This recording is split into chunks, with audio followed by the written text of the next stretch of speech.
Hey everybody, this is Andrea Jenson from the Cash Flow CFO, and you're listening to the Cash Flow CFO Podcast, the show that explores the financial side of running a business for people who want to maximize profitability and scale with confidence. If you want to make smart financial decisions based on data and put more of your hard-earned profits into your pocket, this is the podcast for you.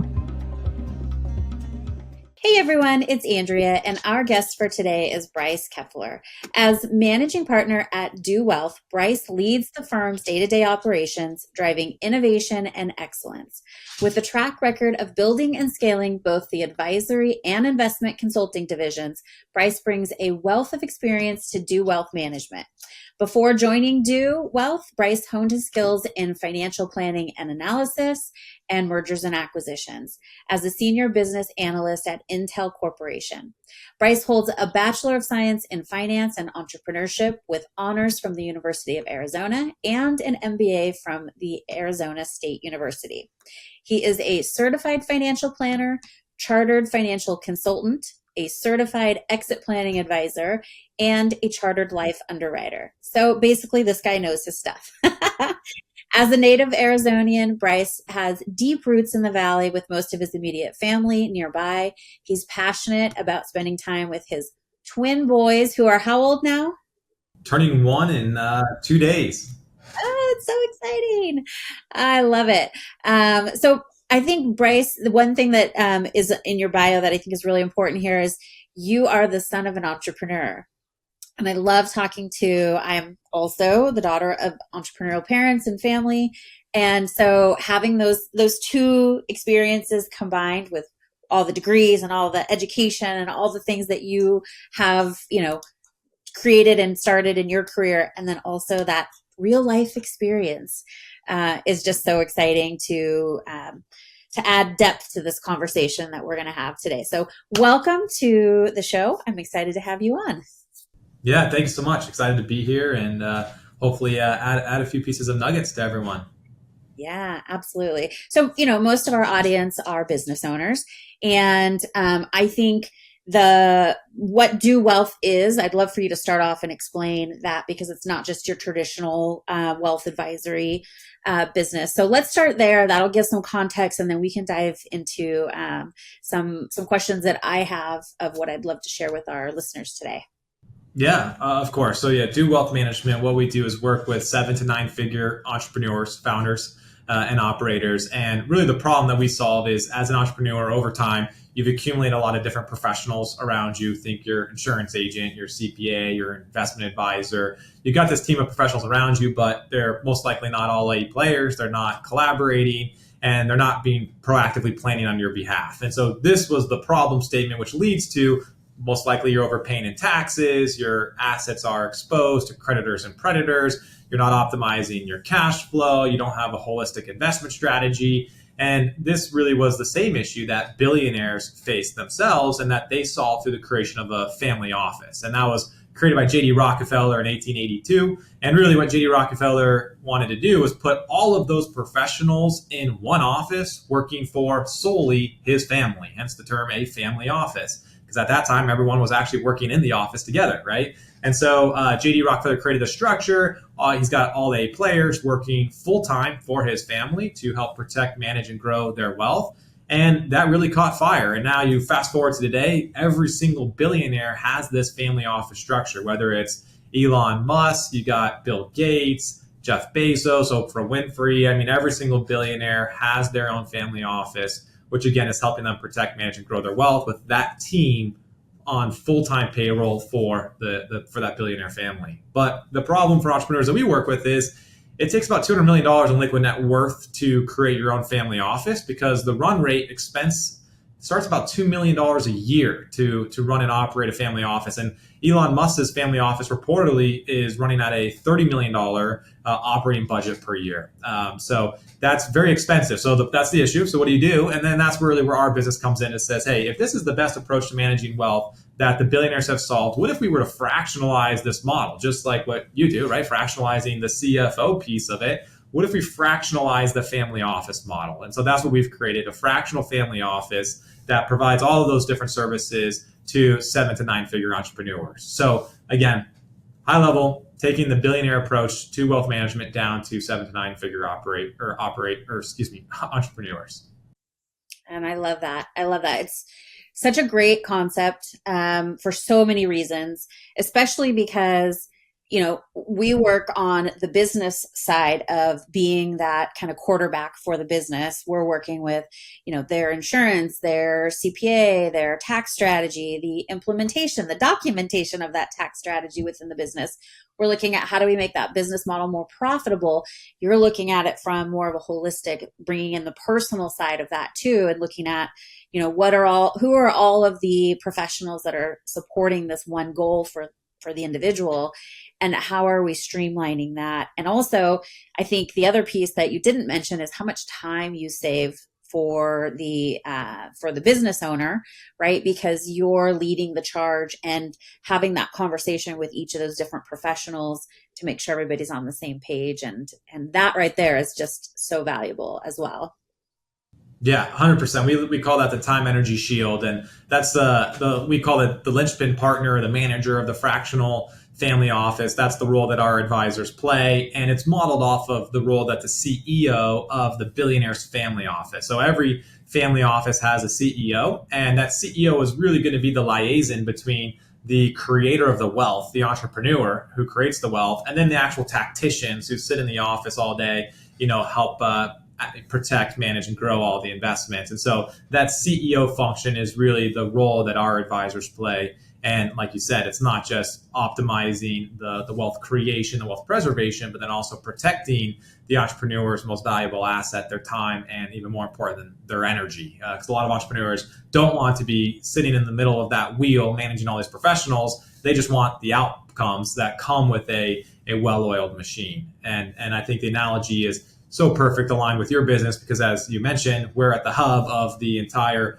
personal wealth team. And with all of our entrepreneurs, the business is the creator of the wealth. And so that's why we need to make sure we have our eyes on the business and then working with good fractional CFOs, good operators, just to make sure that for us to make rich real for those entrepreneurs, we need to make sure we have a very clear monetization strategy for the business, because that's really how our entrepreneurs are going to create serious wealth. It's through the business. That's the economic engine that's going to drive the entire wealth creation machine.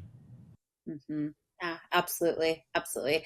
And I think too, for a lot of the business owners that we work with, they say, oh, I don't want to get into the weeds of my numbers. I just give me the dashboard, give me the metrics, the KPIs, and let me go do what I'm good at doing, which is, bringing in the sales and things like that. So I think having those two, team members working together for the business owner just creates such an incredible impact that, I've seen firsthand, and I've seen, just lots of, if you don't know what you don't know, right? So you need that other person to have their eyes on those specific things. So, very cool. And I think for a lot of the business owners, they hear family office. They've heard it in, conversations, business groups, or in the news.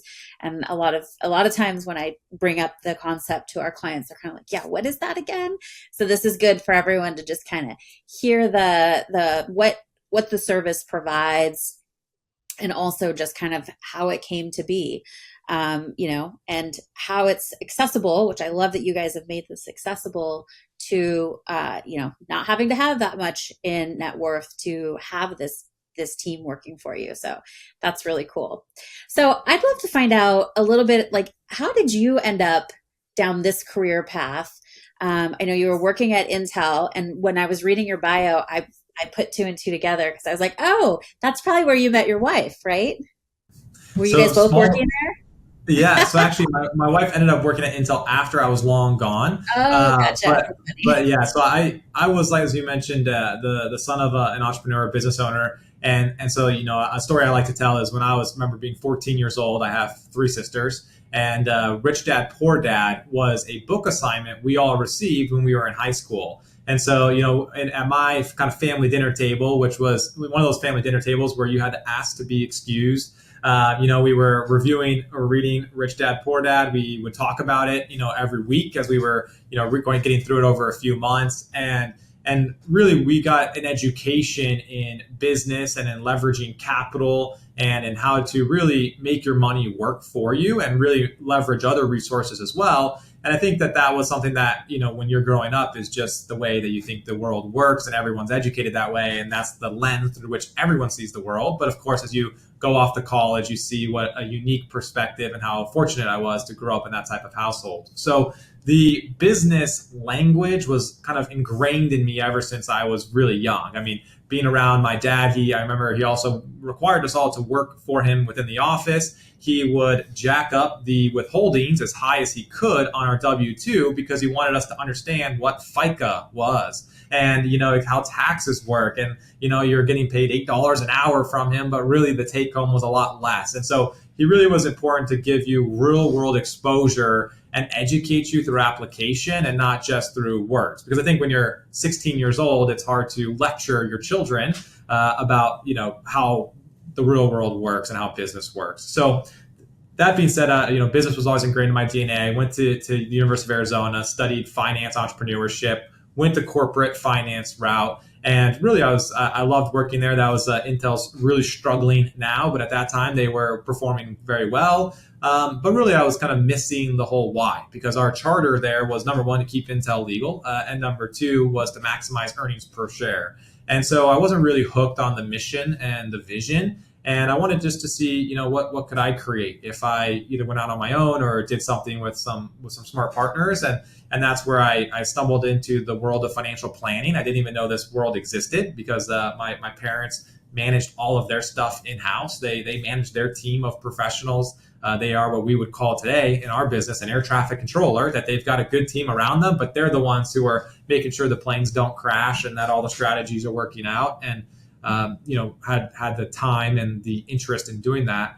But that led me to the path of financial planning. And then when I met Jim Dew, who was the co-founder of Dew Wealth Management, it was just a perfect marriage, because at that point in time, I could bring my knowledge in how to scale systems, processes, partnered perfectly with him and Mimi's ability of their quick start, their entrepreneurial spirit. And I knew how to communicate with entrepreneurs because I grew up in that household. And I understand the plights of entrepreneurs, the unpredictability of the cash flows, the good times, the bad times, and everything that comes with it. And so it just turned into a perfect marriage. And then that's how I kind of essentially ended up where I am today. And now, we work with over 200 entrepreneurs building these fractional family offices, and I've been in Inc. 5,000 business for 3 straight years, and things are going great. But it's, as and every entrepreneur knows, there's a lot of trials and tribulations along the way, but wouldn't have it any other way, and super happy and proud with where we're at.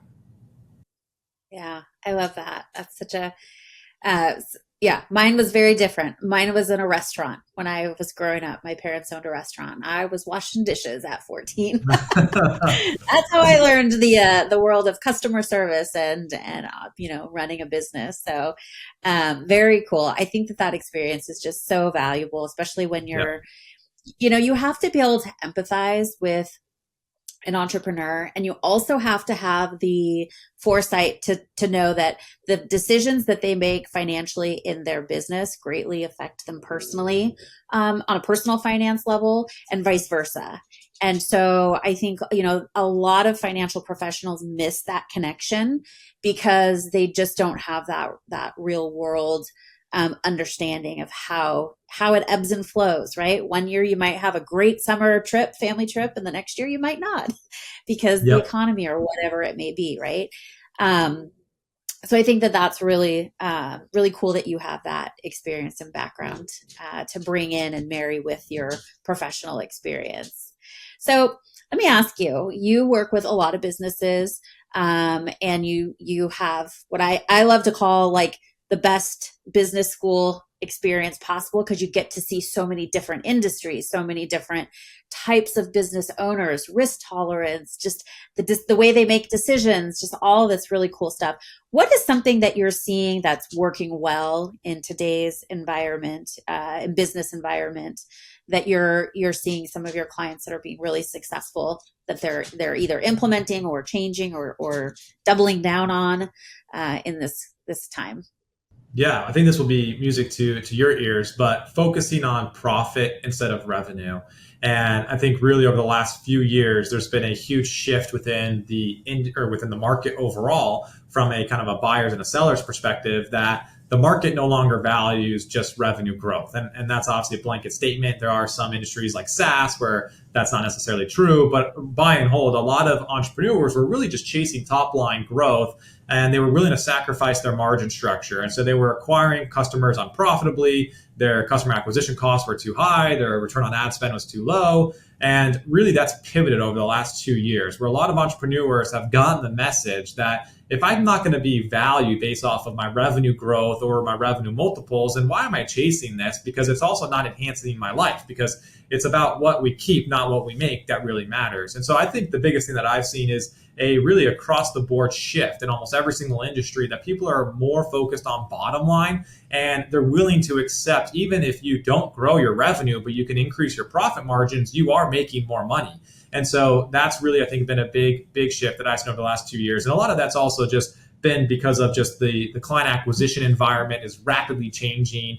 And so I think that's been part of also a shift from a marketing perspective to a lot more organic marketing, content creation, and just more and more entrepreneurs really wanting to build their own audience and control their own audience, because some of the kind of what were newer client acquisition channels like Facebook, Meta, Instagram, etc., are really becoming more and more unpredictable, because with one software update like iOS 14, all of a sudden you lose the full attribution, that Facebook lost through all iOS users. So that has really shifted a lot of entrepreneurs to realizing that, hey, some of the old guard or how we built our business may not be scalable in perpetuity. So let's make this more sustainable. Let's diversify our marketing channels, and let's start really focusing on bottom line instead of top line. Start scaling with confidence today. The Cash Flow CFO is a full-service accounting and fractional CFO firm. So it goes without saying that our financial experts are phenomenal at number crunching. But more than that, they are expert communicators who will connect all those complicated financial dots in a way that just makes sense. We don't wait in the wings and check in every so often either.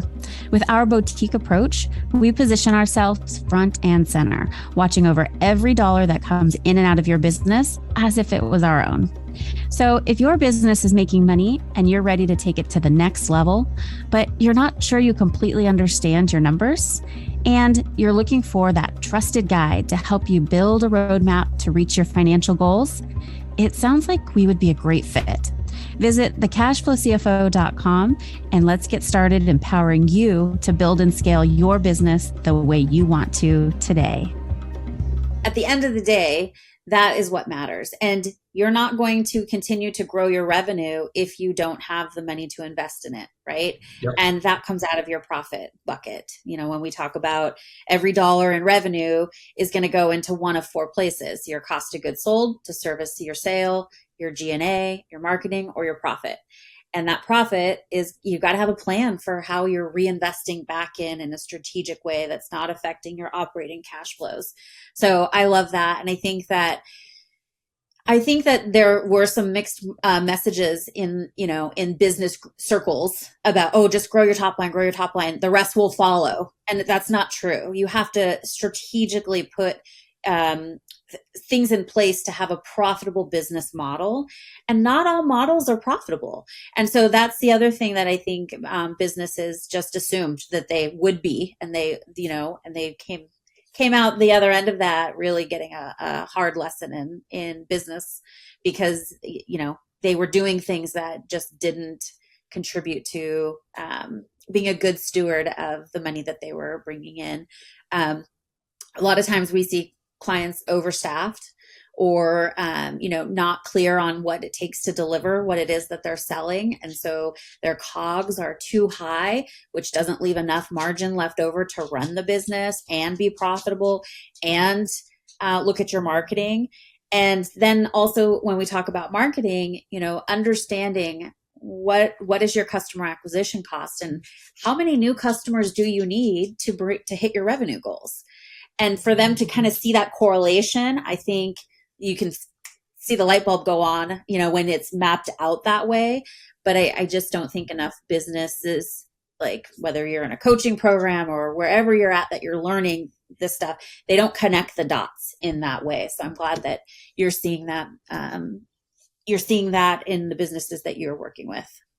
Yeah, 100%. I think one thing too that, again, is in your world is a lot of entrepreneurs need what we would call a model P&L of like, where are we going to? Like, what is the right cost of goods as a percentage of revenue, G&A, sales and marketing? Oftentimes, I think decisions are made based off of gut feeling, or this has worked in the past. And they're not strategically mapping out, hey, if I make this investment in the sales and marketing initiative, how many new clients do I need to get to make sure that this maps out within my model P&L and my margin structure, my targets. And that goes back to, like you mentioned, of maybe my cost of goods is too high or too low. And I think that too many entrepreneurs just simply don't know, and they make decisions based off of gut, not based off of scalable frameworks and ROI, different ways to quantify these decisions, which will lead to, on average, better business decisions. So that's, again, kind of some of my learning from the corporate world, that when we were framing up any decision, we not only had to do an ROI, a net present value, you needed to see what the total incremental revenue would be, the incremental cost, discount it all to the present value. So that's how my brain has been wired to work. And obviously, with a lot of entrepreneurs, they haven't been trained in that framework, and it's probably overkill. But I think there's a happy medium that needs to be placed of making less decisions based off of pure gut and vibes, and more just based off of strategic vision and strategic frameworks of where we're trying to go or take this business. Mm-hmm. Absolutely. And I think, same here. I worked for venture capital. I worked for large corporations, and the things that I learned there, married up with what I saw and experienced growing up in an entrepreneurial family, is where we created what we did, which is kind of that not overkill, but financial foundations that all businesses need. And it's, I always tell, when I'm in a conversation about our services, I say, don't feel bad. Like, nobody ever taught you this. You never had the opportunity to learn it, but we're going to teach you now. So you'll never run your business or any future business you have the same way again once you have these tools in your toolkit. And so that's kind of our mission of, like, we got to get this out to everybody because it's so important and valuable. And, hopefully at the end of the day, we're creating enough wealth that they can come to a company like you and create that generational wealth. So it's not just impacting my immediate life, right? I'm impacting future generations, that we're getting some compounding working for us and other strategic investments, and also protection in place. Because that's something that I see a lot of business owners are so exposed, and they don't realize the potential of what could happen by not having, maybe you can talk to that. Is it the right insurance, the right structure, right, for their entities? Tell me a little bit about, kind of what you wish every business owner knew about those two things. Yeah, I think on the asset protection side, the metaphor I like to bring up is the castle metaphor. So if you think of the castle and you have like a moat surrounding the castle, that was, in the old days, that was an asset protection, and you're protecting all of the people, right? And the first layer of defense there is the moat. And so we like to say that, hey, the first layer of defense is going to be just the laws of the land of where you're operating at. And so operating within the laws of the land, and hypothetically, if you don't break any laws, then you should never be able to get sued, or nothing should be at risk. Now, we know we live in a litigious society, so I don't think that's necessarily true. But an example there of certain laws is there's like the homestead exemption, that a certain amount of equity in your home is protected from creditors and predators. And in some states like Florida and in Texas, it could be tens, if not hundreds of acres, depending on if you're in a rural or urban area. Or in California, it's capped about $600,000 for a married couple. So there's just laws ingrained in our, talking about the United States society that protect you. Another example there is we've got like ERISA protection. So if you have money in a 401k, you've got built-in creditor protection, you've got bankruptcy protection, right? There's value there. So that's the moat.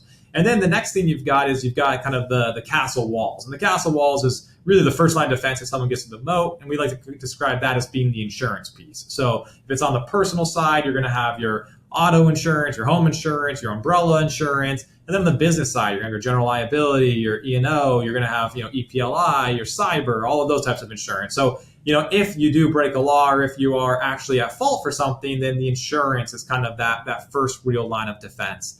And then the next thing would be kind of that drawbridge. So before they get in the castle, you got to break down the drawbridge. And that's going to be what we would say is like kind of corporate governance. And then that's going to just be making sure that if there is liability, it's constrained to the business. It doesn't go through the kind of drawbridge and hit you personally. And so that's where what is called protecting the corporate veil is so important. It's having good books and records, which is in your wheelhouse, segregating personal and business expenses, following the bylaws, the operating agreement, the legal documents you have. And if you're a C corporation, having meeting minutes and actually documenting all of this. So just making sure you're running your business like a real business. And so that way, if someone sues the business, they can't make the argument that this is really just you personally. So that's the drawbridge. And then the last thing is we would just call like the hidden vaults inside the castle would be asset protection trusts. And so that would be for the entrepreneurs that if somehow they were piercing through that and they got into and they're able to sue the individual, that's where asset protection trusts come into play, because now your personal assets are not owned by you, they're owned by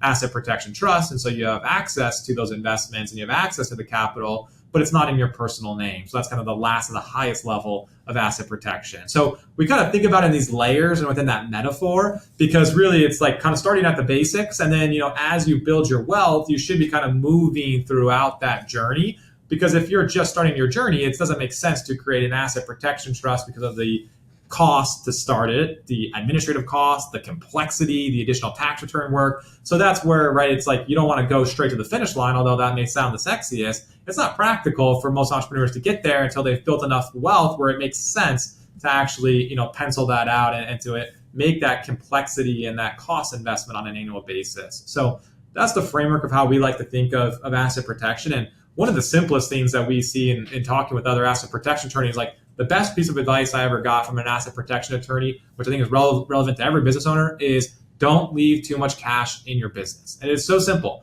But if you were to get sued, you're most likely going to get sued at the business level than at the personal level. And so extract the extra cash you don't need, because as soon as you're being served as a lawsuit, then on that date, any cash that is on the balance sheet in that bank account, it is subject to the creditors. Whereas if you take that cash out, that excess cash out, and you own it personally, now they have to pierce that corporate veil before they can go after your personal assets. And so it is a super simple strategy. But even now, we're working with an entrepreneur. They just came on board. They got $8 million sitting in their banking account in their LLC because they just don't know what to do. And it's like, hey, that is not where we want to park $8 million. So that's I think a super actionable takeaway that every entrepreneur needs to hear. And it's not super fancy, but it's super actionable. And again, an asset protection attorney is going to be the first thing they say is get extra cash out of your business and put it in your personal name or in your trust. A lot of business owners, their revenue levels will fluctuate. And so they're hesitant to, if I don't want to pull it out because if I'm going to need it, but there's ways that you can strategically lend it back, or you can, do different things that will solve that for that problem. And then also, talking about insurance coverages, having insurance, all of those ones you listed for the business at the revenue level that you're at now, and have that revisited every year as your revenue changes, whether it goes up or down, your coverage needs to, in lockstep with that as well. Yeah, I totally agree. On the commercial insurance piece, I always encourage entrepreneurs, because we see this all the time when we're reviewing policies, is to look at how those policies are priced, because the brokers are going to, generally some of those policies are priced based off of revenue. And sometimes the broker is casually going to be like, hey, what are you expecting to do revenue wise? And you're expecting a huge year of a 20, 30% increase, and you plug that in. And then what you don't see is that your pricing is actually a factor of your revenue. And I remember just seeing an entrepreneur client who was growing his business very rapidly, and he was projected to grow from about 22 million to 30 million in revenue. And so the insurance policy was underwritten on $30 million of revenue, but the actuals were a lot less than that. And so you're simply just auditing that in a super simple thing, but being like, hey, actually, this is our actual revenue base. Then you multiply it by the factor, it actually could take down the insurance premiums. But there's also a disincentive, because if you are a broker, they get paid a commission as a percentage of the premiums that's written. And so that's where I think having someone like your team or any type of fiduciary who's just overlooking some of this work, and someone who's not incentivized to drive up, the commissionable base, is important. And that's a super simple example in commercial insurance, but it's true across the entire board from business and personal wealth planning. Yeah, absolutely. So valuable. So I hope everybody go back and rewatch that and take notes, because you listed off several different things that are super attainable, right? You don't need a fancy anything to get a lot of those different policies or protections in place.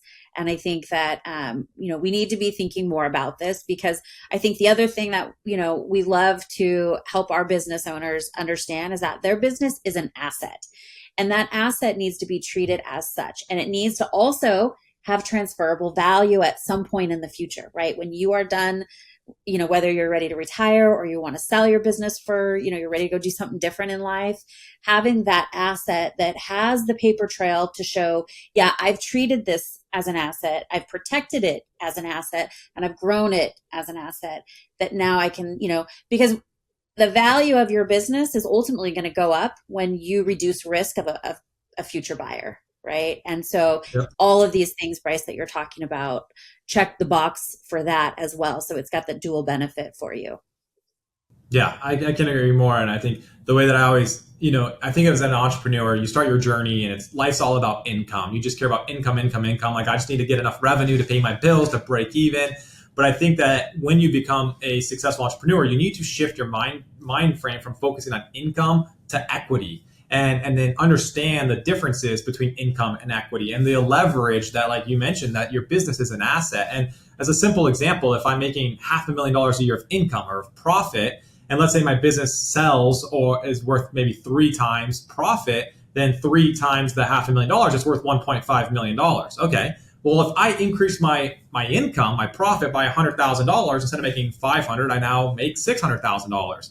But now the value of the business goes up from 1.5 million to 1.8 million, because now it's at $600,000 of profit times the 3x multiple. So although I only made $100,000 more of income, it's worth an extra $300,000 from an equity perspective or from the asset perspective. And so it's just shifting the mind that, hey, I get it. When you first start, it's all income. Like, I'm just trying to pay my bills. I'm not worried about the value of my business. But as you go through your entrepreneurial journey and you're truly focusing on equity creation, you need to think of, like, every dollar of income is really just a multiple, or is worth a multiple more to you as the value of the asset. And as soon as you start shifting your mindset to thinking like that, then all of a sudden you want to start protecting the business. You want to start reinvesting in the business. You look at this as an asset the way you would look at a rental property, as opposed to just some machine that spits out income to me. So I think that mind shift you're talking about is so important. And I get it that when you're starting your business, you're not necessarily, unless it's your second or third go around, you're not thinking of this as a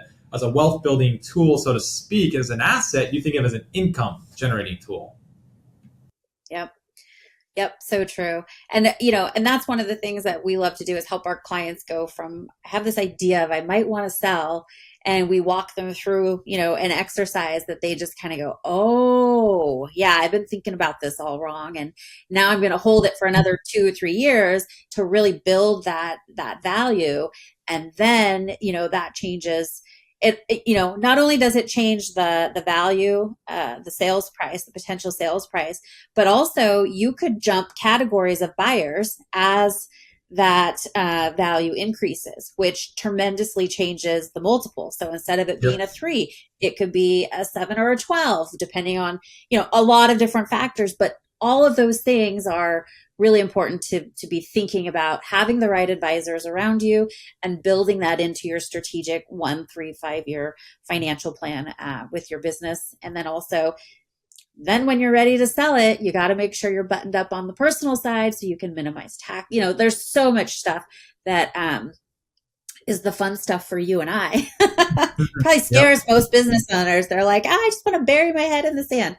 But that's really where the wealth is created, and also the potential to greatly impact the amount of wealth could be hindered on some of those key decisions that they're making that they just might not even know about. So good stuff. Yes. Love it. Well, Bryce, this has been such a great conversation. Thank you for joining me today. How can our listeners and our viewers find out more about working with your company? Yeah, dewwealth.com. That's DEWWEALTH.com. That's the easiest way for us to get in contact. Perfect. And we'll add those to our show notes as well, so that anybody who wants to find out more about what you guys do, and I really think it's the perfect complement, to having your accounting and your CFO buttoned up. Then the next thing is now you need to go over and make sure that, the engine of building the cash flow is now being protected and strategized and all that good stuff. So love it. Thank you so much for being on today. I hope we had some good conversation for all of our listeners to get your wheels spinning on what you could be doing next in your business and life. And Bryce, I think we'll probably have more conversations in the future because there's so much more we could have talked about. So thank you so much for your time today. Awesome. Thank you, Andrea. I really appreciate it. And happy to support anyone any way I can. Thank you for listening. Don't forget to like and review, and we'll catch you on the next episode. If you're looking for more content or resources in the meantime, check out our website for information, blogs, and our I've Got a Spreadsheet for That series. That's thecashflowcfo.com. Again, thecashflowcfo.com. We can't wait to hear from you.